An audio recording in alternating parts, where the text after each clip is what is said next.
दोस्तों पेश है नकलची तोता। एक और चित्र है दोस्तों।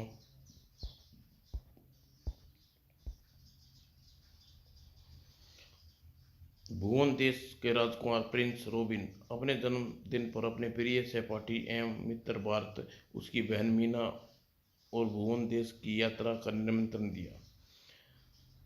भारत और मीना राजा को भी अपने घर पर ले आए।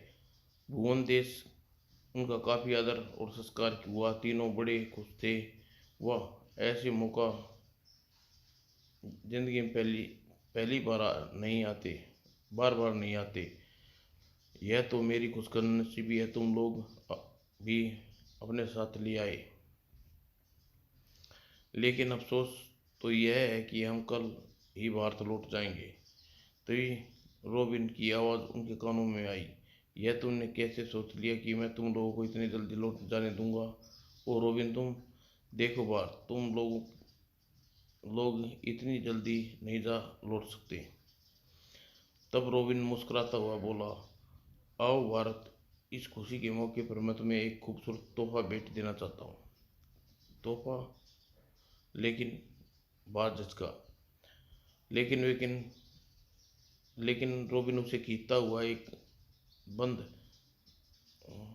एक और बढ़ गया। राजा और मीना उसके पीछे चल दिए। मैं तुम्हें कहाँ ले जा रही हूँ रॉबिन? चलो अभी पता चल जाएगा। और फिर उन जैसे ही हुए एक कक्ष में, स्वागत है, थैंक यू फ्रेंड, मुझे विश्वास था कि तुम मेरे दोस्तों का स्वागत जरूर करोगे। ओह, यह तो हिंदी बोलता है, हिंदी बोल रहा है, Hindi kit kit kit kit. यह नकल उतारता है, मैं माहिर है, बोलने में फौरन नकल उतार लेगा। यह हमारे देश का बढ़िया नस्ल का तोता है। मैंने इसे थोड़ी हिंदी सिखा दी है ताकि जब तुम इसे भारत भारत जाए तो इसकी भाषा समझ में दिक्कत ना हो। तो वह तोहफा तुम मुझे देना चाहते हो? Very good. और तभी राजा मीना से बोला, तुम मिट्ठू से बात करती रहोगी या सामान बांधने में मेरी मदद भी करोगी? देखो भैया, मिट्ठू कितनी जल्दी इंग्लिश बोलना सीख गया। और एक तुम हो कि अभी तक। रहने दो, मुझे पढ़ाई में मेरा बस की बात नहीं है। पढ़ना तो तुम्हें पड़ेगा भैया। निरक्षरता मनुष्य को के लिए अभी श्राप है। तुम अपना भाषण छोड़ो और पैकिंग में मेरी मदद करो, भारत आता ही होगा। कितना अच्छा होता अगर हम कुछ दिन और यहाँ रुक जाते, स्कूल खुलने में काफ़ी दिन पड़े हैं। तुम चाहो तो रुक सकती हो, पर हम आज रात वापस जा रहे हैं। राजा का जवाब सुनकर मीना खामोश हो गई और राजा का सामान पैक करवाने में के काम में जुट गई। और प्रिंस बाहर आपकी प्रतीक्षा कर रहे हैं। इतना वह आगंतुक कहना और सामान उठा लिया और बाहर निकल गई। और भारत, राजा और मीना उस आदमी के अनुसरण करते हुए उनके बाहर खड़ी कार के पास पहुंच गया। पहले ही मोजोवन वहाँ उनसे विदा लेते हुए बोला, तुम लोगों के साथ गुजारे हुए ये 7 दिन मुझे हमेशा याद रहेंगे। हम भी नहीं भुला पाएंगे प्रिंस। सचमुच यहाँ आकर हमें कभी महसूस नहीं हुआ हम पराए देश में हैं। तभी मीना बोली, तुम छुट्टियाँ ख़त्म होने के बाद भारत आ रही हो न रोबिन? हाँ हाँ, क्यों नहीं। जब तक पढ़ाई पूरी नहीं होती हिंदुस्तान में मेरा नाता ही रहेगा। तुम्हारी हमारी दोस्ती कभी नहीं टूटेगी। और अच्छा, अब हमें विदा करो रोबिन, हमारी मुलाकात हिंदुस्तान में होगी। Okay Bharat, good bye. और फिर राजा और मीना रोबिन से विदा लेकर भारत के साथ कार में बैठ गए। अगले पल, मैं भगवान से तुम्हारी यात्रा सुखद यात्रा की कामना करूँगा दोस्तों।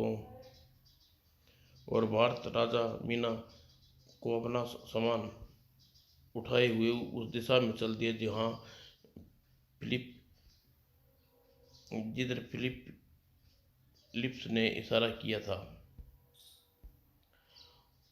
और थोड़ी देर बाद, अरे यह तो अंधेरा है, शायद फिलिप अंकल भीतर की लाइट चलाना भूल गए।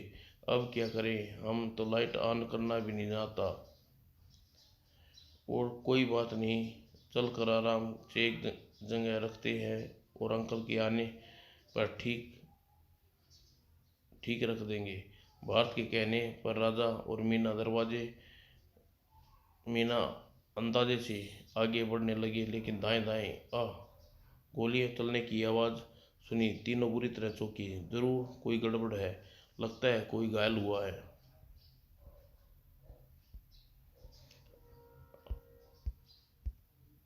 हमारा नहीं, विमान का अपहरण किया गया है। हमारा हमारा नहीं, विमान का अपहरण कर लिया गया है। वे लोग शायद हमारी उपस्थिति के बारे में नहीं जानते। अगर अगर तुम्हारा कहना सही है तो फिर हमें फौरन प्लेन से कूद जाना चाहिए। लेकिन राजा की बात पूरी नहीं हुई थी कि विमान रनवे पर दौड़ना शुरू हो गया और थोड़ी देर बाद ही विमान उड़ान भरने का पता चलने लगा। अब क्या होगा भैया, पता नहीं वे लोग कौन हैं और हमें कहाँ ले जा रहे हैं। घबराओ नहीं मीना, एक नहीं हम दो दो भाई तुम्हारे साथ है, भारत की चेतावनी देते हुए बोला।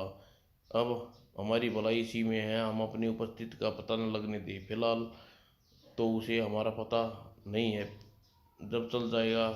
क्यों उन्हें अभी यात्रा कक्ष में लाइट ऑन नहीं की, लेकिन जैसे ही वे लाइट ऑन करेंगे तो हमारे बारे उन लोगों की नज़रों से छिप न रहेंगे।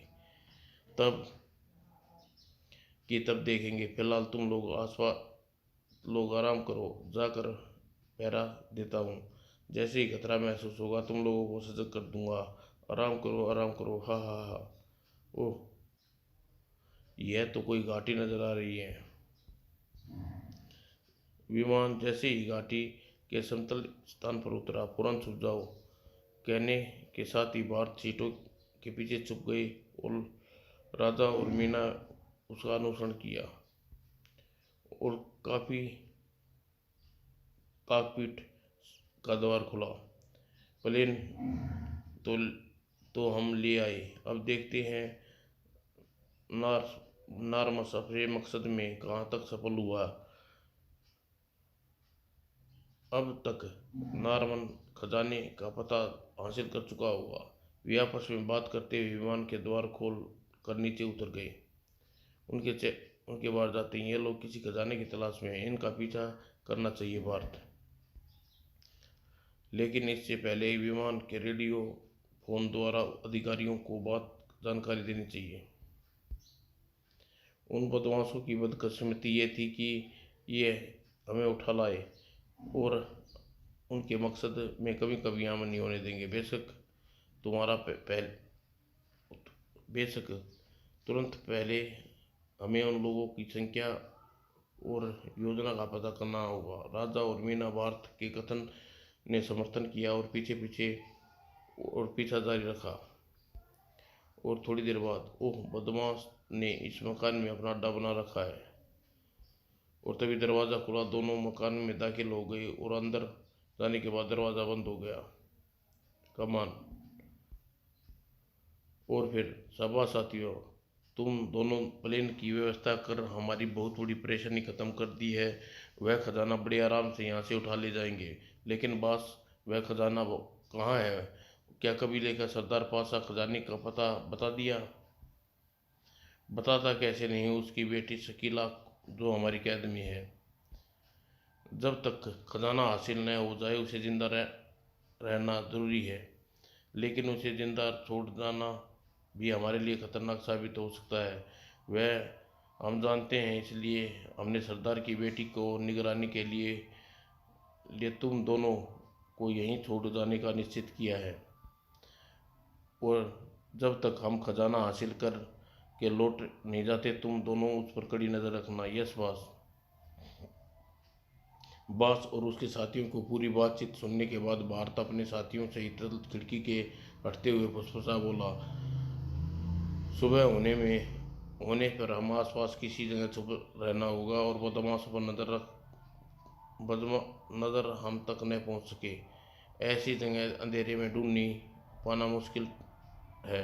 टॉर्च का प्रयोग हम कर नहीं सकते। मेरे ख्याल से बाकी रात हमें पेड़ पर बैठकर बिताना ज़्यादा मुनासिब होगा। इस तरह उसकी गतिविधियों पर भी नज़र रख सकते हैं। यू आर राइट मीनू, कभी कभी तुम सचमुच पते की बात कर सकती हो। और फिर तीनों सामान सहित एक पेड़ पर चढ़कर एक डाल पर बैठ गए। पत्तों से ढकी डाल। ओह, यहाँ शैतान के फरिश्ते को भी नजर नहीं आएंगे। लेकिन तुम्हारा इरादा क्या है? इन बदमाशों के यहाँ से रवाना होने के बाद सबसे पहले हम उस सरदार की और उसकी बेटी को कैसे मुक्त कराएंगे, क्योंकि इस इलाके को भौगोलिक जानकारी दे सकता है। लेकिन हम भूल रहे हैं, भारत उन बदमाशों के 2 आदमी यहाँ मौजूद हैं। उनके रहते हम सरदार और उसकी बेटी को मुक्त कराने में सफल नहीं हो पाएंगे। फिर उनके पास हथियार भी हैं। मुझे सोचने दो, उनको काबू में पाने का कोई उपाय करना होगा। इतना कह भारत गहरी सोच में डूब गया। कुछ देर बाद आइडिया। मेरी बात ध्यान से सुनो। भारत उन्हें अपनी योजना समझाने लगा। और सुबह होने पर, हम जा रहे हैं, तुम लोग सतर्क रहना, आप निश्चिंत रहिए। बस वैसे इस घाटी में आने वाले सारी जमीन रास्ते बंद है। फिर भी कोई खतरा उत्पन्न होता है तो हम निपट लेंगे। खतरे की कोई बात नहीं है, बस हमारे और कैदियों के सिवा इस घाटी में वह पायलट ही तो है। तो पूरा विश्वास है न? तुम प्लेन को उड़ा नहीं पाएगा। तुम लोगों को पूरा विश्वास है न? वह प्लेन को उड़ा नहीं पाएगा। Yes boss. लेकिन पायलट ऐसी तकनीकी हमने प्लेन में ऐसी तकनीकी खराब कर दी है जो हमारे सिवा कोई ठीक नहीं कर सकता। तब निश्चित हो अपनी बाकी 5 वादियों के साथ वहाँ से प्रस्थान कर गया। और वहाँ के जाने के बाद जलील, यह खाली समय कैसे गुजारा जाए? क्यों न ताश की बाजी हो जाए? समय का पता ही नहीं चलता। ख्याल बुरा नहीं है। फिर दोनों वहीं ज़मीन पर बैठ गए और ताश खेलने लगे। लेकिन अभी कुछ ही समय गुजरा था। ताश खेलना अच्छी बात नहीं है, ताश खेलना अच्छी बात नहीं है। तुम कुछ बोला नहीं तो फिर यह आवाज़ कहाँ से आई? आवाज़ तो मैंने भी सुनी है। और खतरे का अभ्यास होते ही दोनों अपने रिवॉल्वर निकाल कर उछल कर खड़े हो गए। हैरान हो रहे थे। आवाज़ उस पेड़ से आ रही है। कहीं कोई पायलट का बच्चा तो पेड़ पर नहीं बैठा? चलो चल कर देखते हैं। और वे दोनों सावधानी से चलते हुए पेड़ के नीचे पहुंचे। तुम जो भी हो नीचे उतर आओ, बेमौत मारे जाओगे। लेकिन कोई उत्तर का जवाब नहीं मिला। तभी उन्होंने गौर किया। पेड़ की डाल पर निरीक्षण करते रहे। तभी पेड़ पर किसी को न देख। पेड़ पर तो कोई नहीं है। कमाल है। फिर आवाज़ किसकी थी? लेकिन इससे पहले जमील को आश्चर्यचकित करता रहा। आह, क्या हुआ? आसपास कोई है जमीन जिसने मुझे पत्थर मारा? पत्थर? और तभी आह, उसी समय वह संभल पाता। यही मौका है काबू करने का। और अगले ही पल धड़ाम। और अचानक भारत के सामने देखकर रोनी गर्जा। कौन है लड़के तू? तुम्हारी मौत अभी पता चल जाएगा किसकी मौत है। और फिर रोनी अर्श ने वैसे भैंस की तरह भारत पर छलांग लगाई। लेकिन जल्दी ही अपनी बेवकूफ़ी का फल मिल गया। आह तड़ाक, आह आह।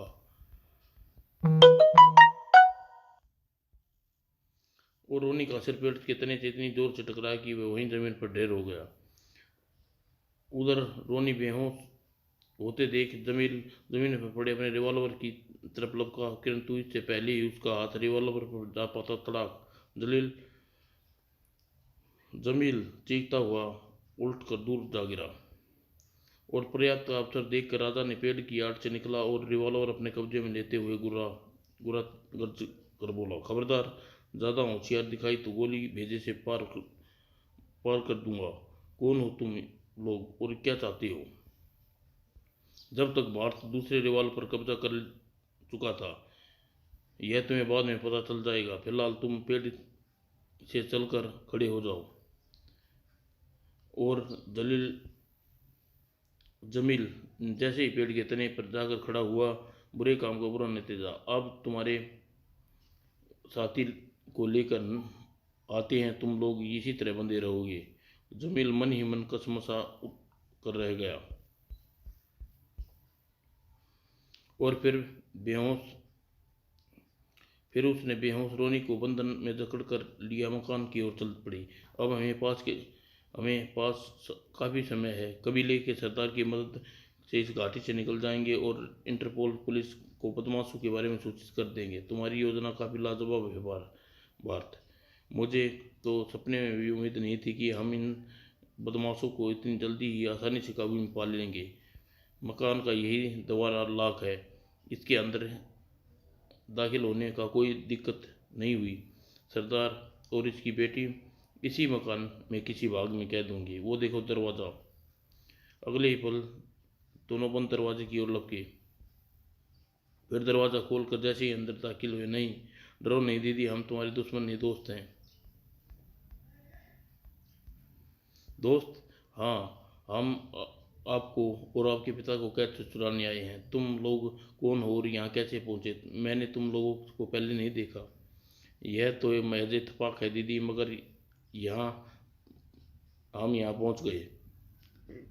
और फिर भारत ने विस्तार से सारी बात शकीला को बता दी। भारत की बात सुनकर शकीला हर्षित होकर बोली, भगवान ने मेरे आखिर सुन ली। मुझे विश्वास था कि हमारी मदद के लिए ज़रूर कोई न किसी किसी न भेजेगा। आप बेफिक्र, बिल्कुल फिक्र न मत करें दीदी। हम केवल आप लोगों को आज़ाद कराएंगे, बल्कि बदमाशों को उनके किए की सज़ा भी दिलवाएंगे। अब आप हमें अपने पिता के पास ले चलिए, आओ। और शकीला उन्हें एक दूसरे कमरे में ले गई। कबीले का सरदार पासा अपनी बेटी को देखकर खुश हुआ। शकीला, बेटी, बापू। और फिर उसने अपनी बेटी को सीने से लगा लिया। तू ठीक है ना मेरी बच्ची? हाँ बापू। तभी सरदार की नज़र अंदर दाखिल भारत और राजा और मीना पर पड़ी। वह चौंक कर शकीला अपने पिता के चौंकते देख तुरंत बोली, ये हमारे मित्र हैं बापू, इन्होंने ही मुझे कैद से आज़ाद करवाया है और तुम तक पहुंचाया है। फिर शकीला ने भारत द्वारा बताई बात दोहराने लगी। जब शकीला सब कुछ बताकर सरदार कृतज्ञ स्वर में बोला, बच्चों, हम तुम लोगों के हमेशा एहसानमंद रहेंगे। एहसानमंद तो हम आपके रहेंगे अंकल, बस आप इस घाटी से निकालने का रास्ता बता दीजिए। ओह, अफसोस है बच्चों, इस घाटी से निकलने के लिए हवाई रास्ते के सिवा कोई रास्ता नहीं है। ओह, और अब क्या होगा भैया? न तो हम विमान उड़ा सकते हैं, न ही खराबी को ठीक कर सकते हैं। तब तो हम विमान के रेडियो का इस्तेमाल नहीं कर पाएंगे। इसलिए यहाँ का भूगोलिक जानकारी हमारे हासिल नहीं करने का कोई लाभ नहीं होगा। इसका मतलब इस घाटी से निकलने के लिए हमें शैतान पर निर्भर रहना पड़ेगा। तो फिर हमारी मौत निश्चित है। वे हमें जिंदा नहीं छोड़ेंगे। खजाना प्राप्त होते ही वे जैसे ही लौटेंगे, उन्हें हमारे बारे में पता चल जाएगा और खजाना उन्हें कभी नहीं मिलेगा। क्या मतलब? आप भी तो उन्हें खजाने का नक्शा बना कर दिया है। वह नक्शा गलत है। असली खजाना तो मेरे भेजे में है। तो फिर पहाड़ियों की चट्टानों में सिर खपाते टकराते रह जाएंगे और फिर खाली हाथ लौट कर आप आएंगे और शिकारी कुत्ते की तरह हमें ढूंढेंगे। लेकिन वे हमें नहीं ढूंढ पाएंगे। लेकिन वे हमें ढूंढ नहीं सकेंगे। लेकिन कब तक? जब तक यहाँ सुरक्षित निकलने का कोई मौका हमें नहीं मिल जाता। भारत की बातें सुनकर सरदार बोला, तुम ठीक कहते हो बेटा, मेरे पास मुझे पूरा विश्वास है जल्दी ही बरतानिया सरकार खजाने की टोह में अपने जासूस को यहाँ भेजेगी। तब उनकी मदद से तुम लोग और शैतान के पंजे से बचकर अपने देश पहुंच जाओगे। बरतानिया सरकार को भला इस खजाने के बारे में कैसे पता? बरतानिया सरकार अपने विमान से दुर्घटनाग्रस्त और उसे ढोए जाने जा रहे खजाने के प्रति खामोश नहीं बैठेगी बेटा। ओह, तब समझ में आया वह खजाना इसी घाटी में कैसे पहुंचा। क्या मतलब? कुछ तो हमें भी समझाओ भैया। तुम लोगों को याद होगा सप्ताह पहले अखबार में ब्रिटानिया सरकार के अपहरण और दुर्घटनाग्रस्त होने की खबर छपी थी। लेकिन वह कहीं तुम उस विमान के बारे में बात नहीं करे जो सैकड़ों साल पहले समुद्र में डूबकर एक जहाज में पाए गए खजाने को लंदन ले जाया जा रहा था। एग्जैक्टली। तब राजा बरबस सिंह सरदार से कुछ पूछ बैठा, सरदार आपके कैसे पता चला कि यह दुर्घटना हुई विमान में खजाना था? मैं तुम्हें विस्तार से बताता हूँ। तब सरदार पासा का कहना शुरू कहा, वह पूर्णमासी की रात थी। हमारा कबीला देवी की पूजा में मगन था कि तभी आकाश में धमाका हुआ और हमारी आंखों के सामने आकाश के गर्भ में जा चिपकी। ओह, और देखते ही देखा ज्वाला में हवाई जहाज से दूर पहाड़ियों पर जा गिरा धड़ाम। और विमान का दृश्य देखते ही बुरी सोचने लगा। न जाने इस समय विमान में कितने आदमी, औरतें और बच्चे होंगे। हो सकता है कुछ जिंदा बचे हों और मदद के लिए कर आ रहे हों। यह ख्याल आते ही मन में आते ही मेरे रहमदिल साथियों, इंसान होने के नाते हमारा यह धर्म है कि हम इंसान के काम आए। इसलिए पहाड़ पर गिरे जहाज में फंसे लोगों की मदद करने के लिए हमें जाना चाहिए। तुम लोगों का क्या ख्याल है? हाँ, हम तैयार हैं सरदार। और